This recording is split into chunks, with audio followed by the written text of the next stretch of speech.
요즘 텔레비전 프로 가운데에 낚시하는 프로그램들이 곳곳에 케이블 TV 가운데 있는 것을 봅니다.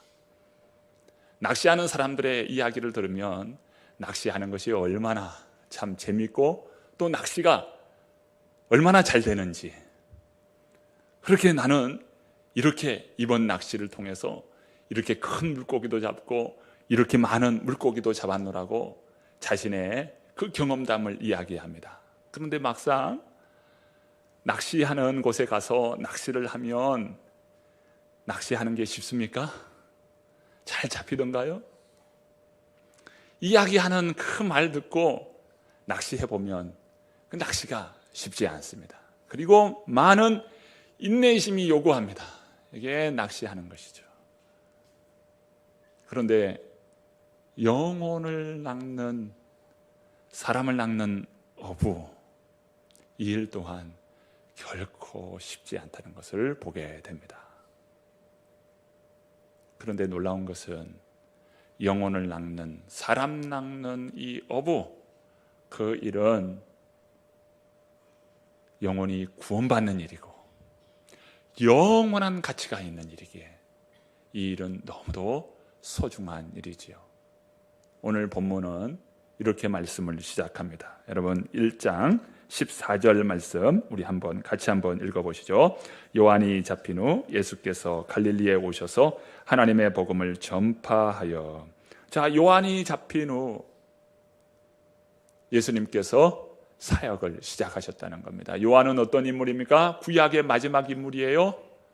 마지막 인물 요한, 그는 구약의 선지자 시대를 마감하는 인물입니다. 그래서 예수님께서 요한이 잡힌 것을 분기점으로 하여 이제 메시아의 때, 메시아 사역을 시작하십니다. 요한이 잡힌 후 약속의 그 말씀을 베풀어 주셨던 그 구약의 시대가 끝나고 이제 성취의 시대, 메시아 시대가 시작되었음을 바로 요한이 잡힌 후를 분기점으로 하고 있다는 것입니다. 그러면서 말씀하시기를 갈릴리에 오셔서 하나님의 복음을 전파하셨다. 예수님께서 하신 사역은 무슨 사역이었습니까? 하나님의 복음을 전파하는 사역이었다고 가르쳐 주고 있습니다. 하나님 복음, 오늘 우리 성도님들은 하나님의 복음을 저희들이 기억합니다. 그리고 우리 교회는 예수님께서 그토록 꿈꾸시고 사역하셨던 하나님 나라 복음을 저희들이 이루고자 합니다. 그래서 일찍이 우리는 하나님 나라 복음으로 새로워지는 교회, 이 교회를 저희들이 꿈꾸면서 예수님께서 교회를 세우시고 또 제자를 삼으셔서 분부하시고 맡겨주신 그 사명, 하나님 나라 생명의 복음을 감당하는 것입니다. 주님께서 이처럼 하나님 나라 복음을 우리에게 맡겨주시고 그 복음 가운데에 주의 일을 이루어 가시는데, 특별히 이 하나님 나라 복음이 무엇인가 라고 할 때 본문 15절은 이렇게 말씀해 주고 있어요. 자, 본문 15절 말씀 읽어봅니다. 이르시되 때가 찼고 하나님의 나라가 가까이 왔으니 회개하고 복음을 믿으라 하시더라. 하나님 나라가 가까이 왔다. 하나님 나라가 가까이 왔다. 그러시면서 예수님께서 말씀하시기를 때가 찼다. 하나님 나라가 가까이 왔다. 여러분, 컵에 물을 부을 때 한 방울만 더 떨어뜨리면 이제 컵에 있는 물이 흘러내리는 그 순간, 그게 무엇입니까? 컵의 임계점이 다다른 겁니다. 한 방울만 떨어뜨리면 이제부터는 컵에 물이 밖으로 쏟아지는 거예요. 때가 가득히 찼다는 거예요. 때가 찼다. 그러면서 하나님의 나라가 가까이 왔다는 것이죠. 예수님은 하나님의 나라를 이 땅에 소개하시고 하나님의 나라를 가져오 오셨습니다.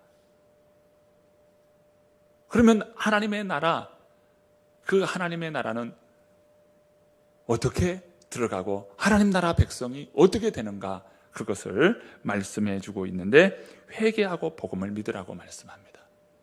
회개와 믿음입니다. 회개하고 복음을 믿으라. 회개는 무엇입니까? 하나님 나라 백성으로서의 준비입니다. 준비, 회개인 것이죠. 우리의 심령을 비우고 우리의 잘못됨을 주님 앞에 고백하면서 우리의 삶을 새롭게 고치는 겁니다. 회개는 단순히 기도로 회개가 완성되는 것이 아닙니다. 그것은 시작인 거예요. 하나님, 내가 주님 앞에 용서받지 못할 죄인입니다.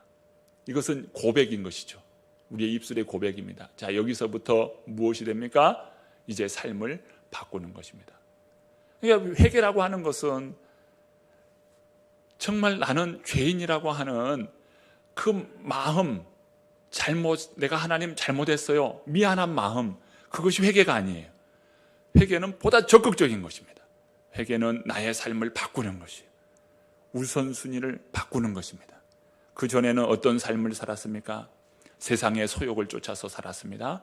그러나 이제는 세상의 소욕이 아니라 하나님 나라 가치를 위해서, 영원한 생명의 가치를 위해서 사는 인생인 것이죠. 주님께서 말씀합니다. 회개하라, 복음을 믿으라. 자, 믿는다는 것은 무엇입니까? 하나님을 신뢰하는 것입니다. 하나님의 말씀을 믿고 신뢰하는 겁니다. 그리고 하나님께서 나를 사랑하여 주시고 용서해 주시고 구원 백성 삼아 주셨음을 오늘 우리들이 믿는 것입니다. 이것이 바로 믿음이지요. 우리 주님께서는 예수 그리스도를 믿고 우리의 심령이 하나님께로 향하고 하나님을 신뢰하고 하나님께 내 삶을 온전히 드리는 것이죠. 예수님은 이처럼 하나님 나라 복음을 전파하시고 제자를 삼으십니다. 그리고 4명의 제자를 부르시는데 베드로, 안드레, 야고보, 요한을 부르셨어요. 이 4명의 제자를 불렀습니다. 자, 오늘 본문 16절부터 17절 말씀을 함께 읽어봅니다. 갈릴리 해변으로 지나가시다가 시몬과 그 형제 안드레가 바다에 금을 던지는 것을 보시니 그들은 어보라. 예수께서 이르시되 나를 따라오라. 내가 너희로 사람을 낚는 어부가 되게 하겠다 말씀하시죠. 제가 읽다가 잠깐 쉬었어요. 주님께서 말씀합니다. 예수께서 이르시되 나를 따라오라. 내가 너희로 훌륭한 신앙인이 되게 하겠다. 착한 사람 되게 하겠다. 좋은 부모 되게 하겠다. 좋은 남편, 좋은 아내 되게 하겠다 말씀하지 않고 사람 낚는 어부가 되게 하겠다고 말씀합니다. 자, 베드로, 안드레, 야고보, 요한, 이 사람들은 이미 어부예요. 어부의 일을 하는 사람들입니다. 그런데 그들에게 사람 낚는 어부가 되게 하겠다고 말씀합니다. 이들은요, 사람을 낚는 어부에 대하여 일도 관심이 없었습니다. 오직 어부로서 물고기 잡는데 관심이 있던 사람들입니다. 그런데 놀라운 것은 본문 18절부터 20절의 말씀에 보면 이들의 모습이에요. 자, 본문 18절부터 20절 말씀을 함께 읽습니다. 곧 그물을 버려두고 따르니라. 조금 더 가시다가 세베대 아들 야고보와 그 형제 요한을 보시니 그들도 배에 있어 그물을 깁는데 곧 부르시니 그 아버지 세베대를 품꾼들과 함께 배에 버려두고 예수를 따라가니라. 지금 말씀 보면 예수님의 제자 베드로, 안드레, 야고보, 요한, 이들을 제자로 부르시는데 그들이 모든 것을 버려두고 예수님을 따랐다라고 말씀합니다. 이 말씀은 어떻게 이들이 이렇게 예수님의 그 말씀에 순종하고 또 그런 결단을 했는지, 그 말씀은 누가복음 5장에 나타난 이 말씀의 배경이 바로 오늘 말씀의 배경을 구체적으로 설명해 주고 있어요. 자, 하루는 예수님께서 배에 오르셨습니다. 그리고 많은 사람들이 육지에 있어요. 그 배에 오르셔서 하나님 나라 복음을 전파하신 겁니다. 그런데 마침 그 배는 베드로의 배였어요. 예수님께서 하나님 나라 비밀에 대하여 말씀하시는데 베드로가 그 배에서 예수님의 말씀을 듣게 된 것입니다. 그러면서 예수님께서 말씀을 마치시고 날 때 베드로에게 이야기합니다. 너 깊은 데로 가서 그물을 내려라. 그러자 베드로가 그 말씀을 듣고 내가 밤이 새도록 고기를 잡은 것이 없지만은 내가 주님의 말씀에 순종하여 그물을 내리리다. 그리고 순종합니다.